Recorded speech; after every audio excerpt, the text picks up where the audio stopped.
Girando o assunto aqui no Morning Show, deixa eu até mudar a trilha para falar sobre isso aqui, ó. Vocês se lembram da polêmica que deu dias atrás quando o presidente Bolsonaro deu defendeu a transferir a Ancine para Brasília. Peraí, deixa eu começar de novo aqui que eu me perdi no texto aqui, ó. Vocês devem se lembrar da polêmica que deu dias atrás quando o presidente Bolsonaro defendeu transferir isso, a Ancine para Brasília, e criticou o uso de dinheiro público em filmes como Bruna Surfistinha. Pois é, nessa quinta-feira ele voltou a falar do assunto. Quem traz os detalhes é o nosso convidado hoje especial, Matheus Meirelles, que excepcionalmente integra o Morning Show, já apresentei aqui no início. Vamos lá, Matheus, o que você pode dizer pra gente? Salve. Olha, Edgar, mais uma vez o presidente Jair Bolsonaro direcionou as energias para a Agência Nacional do Cinema, a Ancine. Dando uma contextualizando, né, ele já havia criticado o uso de dinheiro público para a produção do filme Bruna Surfistinha, de 2011, que conta a história da ex-garota de programa Raquel Pacheco e que inclusive tem um professor meu, Jorge Tarquini, como um dos autores. Durante a tradicional transmissão ao vivo nas redes sociais feita toda quinta-feira pelo presidente, ele criticou o patrocínio direcionado a um filme que falaria da própria eleição do presidente. O longa-metragem é do diretor Josias Teófilo e retrata tudo o que aconteceu desde os protestos de junho de 2013 até a eleição de Bolsonaro em outubro de 2018. Desta vez, o presidente ele reiterou que não pode interferir internamente na agência, mas defendeu a extinção desse órgão. Eu separei um trechinho dessa live que ele produz toda quinta-feira. Vamos conferir a fala de Bolsonaro. Vamos lá. Mas hoje foi anunciado, olha só como é que funciona a tal da Ancine, né? Uma liberação de 530 mil reais para fazer um filme comigo. Olha que os caras são legal, bonzinho. Eu não tenho esse poderio todo sobre a Ancine. A Ancine, nós temos lá cargos que são eletivos, né? Então tem um mandato, eu não posso interferir diretamente na Ancine. E deixo bem claro, quem no Brasil quiser fazer filme com Bruna Surfistinha, seja quem for, fique à vontade, tá? Isso, se nós fôssemos interferir, seria uma censura. O que nós não podemos admitir e não queremos é esse tipo de filme, ou filme de político, como eu, como uma pessoa que talvez até bem intencionada queira fazê-lo, com dinheiro público. Isso é inconcebível, não tem nada, não podemos concordar com isso aí. Deixo bem claro, nós, por decreto, já transferimos a sede da Ancine do Rio para Brasília, vai ficar aqui em Brasília, vamos ficar de olho no pessoal, e mais ainda, depois desse anúncio aqui, de fazer um filme com dinheiro público sobre a minha pessoa, a Ancine ganhou mais um FO positivo, né? Fato observado positivo. Vamos buscar a extinção da Ancine, tá? Ou não tem nada que o poder público, né, tem que se meter em fazer filme, né? E aí, Edgar, para ter mais controle sobre esses recursos, a liberação desses recursos, Bolsonaro estuda retirar da Ancine a gestão do Fundo Setorial do Audiovisual, que tem dotação hoje, para este ano de 2019, de 724 milhões de reais para investimentos em audiovisual, né? É importante destacar aqui que nas redes sociais muita gente criticou a postura do presidente, enquanto outros defenderam que se fosse o contrário, né? Se ele endossasse a produção de um filme sobre o próprio nome, seria criticado da mesma forma. Então criou-se essa situação de interferência, mas não interferência, a crítica dele à Ancine, que de fato, por decreto, ele pode extinguir a Agência Nacional do Cinema, mas não pode interferir internamente, como as falas recentes deles davam a entender de que ele estava tentando de alguma forma interferir de que forma o dinheiro é direcionado para o audiovisual. Sim, porque através da Ancine, as leis de fomento, né? Ele fala do fundo setorial também, que são as leis, as vias, né, burocráticas pelas quais as leis de fomento à arte passam para você conseguir captar no mercado o dinheiro para poder fazer a produção, né? Exatamente, a grande crítica dele é referente ao direcionamento desse dinheiro, mas é preciso entender por onde passa esse filtro? Que filtro é esse? Do que pode e do que não pode ser produzido, ou melhor, do que pode ou não pode receber dinheiro público para a produção. Porque ao mesmo tempo que ele pode dizer que certos tipos de filme não podem ser... Foi o caso da Bruna Surfistinha, que ele fez a crítica. Então. Exatamente, não podem ser patrocinados por motivo XYZ, ele precisa apontar por que tais filmes também podem ser patrocinados por motivo XYZ. Né?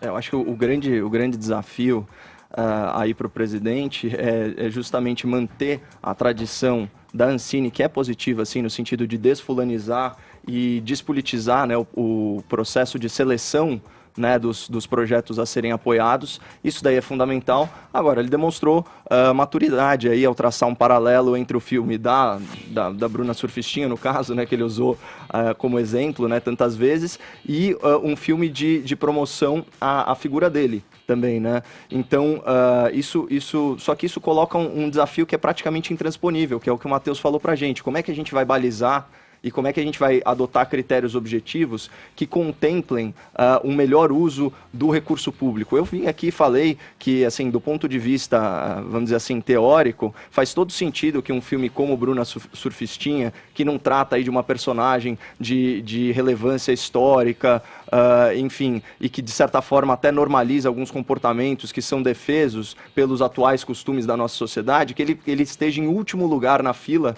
para a captação desses recursos. Agora, como que você transforma isso em critérios objetivos sem incorrer em politização, em partidarização? Na verdade... Isso aí que você está falando é censura na prática, Caio. As histórias estão aí para serem contadas. Se o critério... eu concordo. Qualquer produtora que consegue fazer o trâmite legal, burocrático, para conseguir a verba, ele pode contar a história que ele quiser. A gente quer ouvir a história da Bruna, mas e a isso gente quer ouvir a história do Bolsonaro. Edgar, não, porque Claro.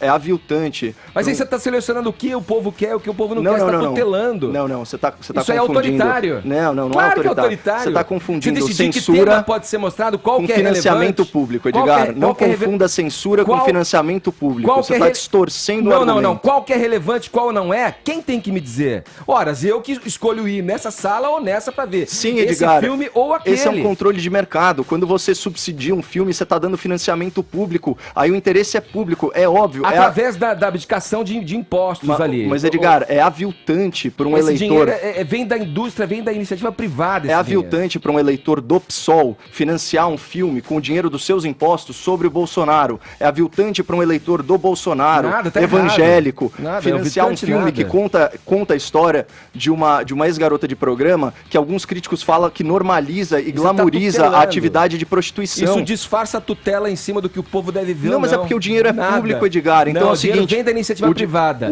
Ele parte a partir da isenção de imposto para quem... E o que é isso? Ao invés do dinheiro entrar no cofre público, ele é aplicado diretamente no projeto, mas ele deixa de entrar para o caixa. Não, mas ele deixa de entrar para o caixa do governo, Mas vai dizer o que é relevante e o que não é? Isso é autoritarismo. Isso é dinheiro de imposto que ia ser destinado para o Estado. Isso é de outros países autoritários. Não é o que a gente quer. Não tem a ver com autoritarismo, tem a ver com uma gestão inteligente e justa do dinheiro do pagador de impostos. O que é inteligente? É o que eu quero que seja mostrado ou não?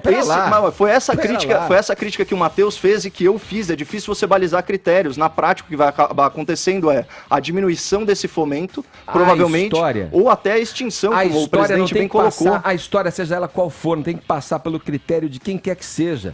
Se a pessoa tem uma história para contar, quer contar, segue os trâmites para conseguir o fomento. Na iniciativa privada, repito, através da isenção de impostos a partir do investimento dessa empresa. Ele pode contar a história que ele quiser. E eu posso ser contra usar dinheiro público para isso, Edgar. É esse o ponto que você não entendeu. Vai e quem não vai não é Se você que é um liberal, tá sendo contra. Porque o dinheiro vai ser gasto da mesma... O dinheiro vai ser gasto da mesma forma.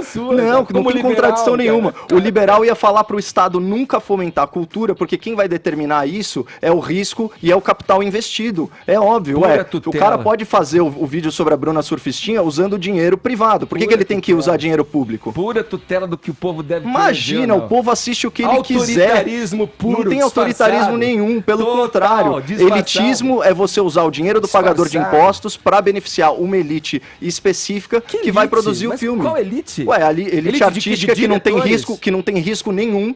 Que não tem risco nenhum, porque você tem o cachê do diretor garantido, do produtor, dos atores, só que se o filme tem 2 milhões de pessoas na bilheteria, como é o caso de Bruna Surfistinha, cadê o lucro pro governo, pro pagador de impostos? Você já falou aqui, você entrou com um projeto artístico musical em leis de fomento, cara. Exatamente, a lei do PROAC. Não, a lei do PROAC. Pode entrar. Eu sei, mas é porque essas são as regras do jogo, e só pra deixar bem claro, eu nunca captei nenhum centavo de dinheiro, até porque eu fiz isso pra ajudar bandas independentes. Mas o que eu quis dizer é que todo mundo mundo pode fazer isso. Está previsto na lei, todo mundo tem esse direito. Eu sei, Edgar, tem o direito. O que a gente está questionando é se esse direito é legítimo e se ele não configura o privilégio, porque o privilégio é aquele direito pelo qual todos pagam e só alguns usufruem. O Bolsonaro, enquanto governo... É um privilégio ter acesso a dinheiro público, Edgar. O Bolsonaro, enquanto governo, enquanto detentor ali dos executivos que trabalham com ele nos ministérios específicos, tem o dever de verificar, de vistoriar, de saber se as coisas estão certas, mudar o que precisa mudar, se ele acredita que tem que mudar. Agora, tutelar e dizer sobre conteúdo de filme, me desculpe, isso aí é um autoritarismo disfarçado aí de uma austeridade aí que ele quer impor a um setor cultural que movimenta muita grana, que emprega muita gente, que mexe com a economia do Brasil e que até então foi motivo de orgulho, até então no mercado internacional, as nossas produções. Bom, às custas do pagador de impostos. Eu, particularmente, você falou aí uma cifra de 700 milhões de reais, eu preferia que esse dinheiro fosse gasto 100% em educação. E aí, não é legítima a minha posição? Uma coisa não exclui a outra. Quem se propõe uma nação desenvolvida tem que cuidar de educação, sim, como prioridade, e tem que dar vazão aos seus talentos, à sua arte. Senão a gente perde a alma, meu caro. Não pode ser só frio e calculista.